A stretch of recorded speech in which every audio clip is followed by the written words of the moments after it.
Bugungi kunda eng kuchli tarkiblardan biriga ega bo'lgan Portugaliya terma jamoasi jahon chempionatida chempion bo'lish uchun asosiy da'vogarlardan biri. Ha, buni bemalol ayta olamiz, bunga tarkib javob beradi. Va bosh murabbiy tomonidan Portugaliya terma jamoasini jahon chempionatiga boradigan futbolchilari e'lon qilindi. Keling sizlar bilan Portugaliya terma jamoasining tarkibini ko'rib chiqamiz va ularning imkoniyatlarini birgalikda baholaymiz. Cho'zib o'tirmasdan tezroq boshlayman. Undan oldin kanalimga obuna bo'ling, sababi bu yog'iga kontentlarimiz aynan jahon chempionati haqida bo'ladi.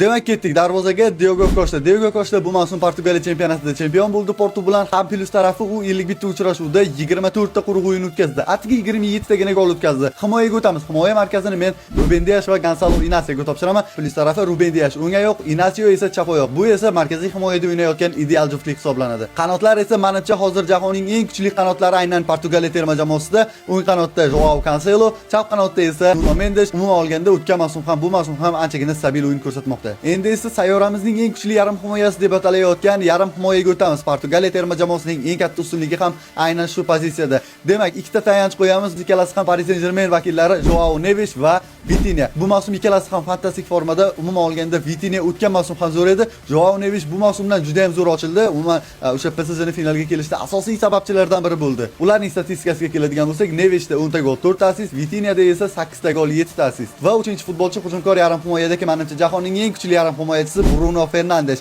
Hozirgi kunda u fantastik formada. Bilasiz, APLda u rekord, ya'ni o'sha De Bruyne va Thierry Henry o'rnatgan 20 talik assistni qayd etdi, rekordni o'rnatdi. Umuman olganda uning statistikasi 11 ta gol va 22 ta assist. Menimcha bu Portugaliya terma jamoasining eng katta ustunliklaridan biri bo'ladi. Umumiy qo'shib hisoblasak, Neves, Vitinha va Fernandesning statistikasi 66 ta golni tashkil etyapti. Endi esa hujumga o'tamiz. Dastlab vengerlardan boshlaymiz. Chap qanotda Rafael Leao. Leao bu mavsum Milan safida 9 ta gol va 3 ta assistni qayd etdi. Ha, statistika kamroq, lekin Leao qanotda juda ham faol, o'sha hujumlar boshlashda, qanotlardan yorib kirishda shubhasiz har bir terma jamoaga bosh og'riq bo'ladigan futbolchi. O'ng qanotda esa bu mavsum Al Nassr safida fantastik o'yinlar ko'rsatgan, gol va assistlar bo'yicha Ronaldodan keyingi o'rinda turadigan Joao Felix. Joao Felixning hisobida bu mavsum 22 ta gol va 13 ta assist bor. Markaziy hujumda esa albatta Cristiano Ronaldo. Cristiano Ronaldo Portugaliyaning asosiy futbolchilaridan biri. Uni butun dunyo kutyapti. U 6-bor jahon chempionatida ishtirok etishi mumkin. Ham uning bitta rekordi bor, ya'ni 5 ta jahon chempionatida ishtirok etib gol urgan birinchi futbolchi, yagona futbolchi hisoblanadi. Va Ronaldoning bu mavsum hisobida 31 ta gol va 2 ta assist, ya'ni umumiy 33 ta golda qatnashgan.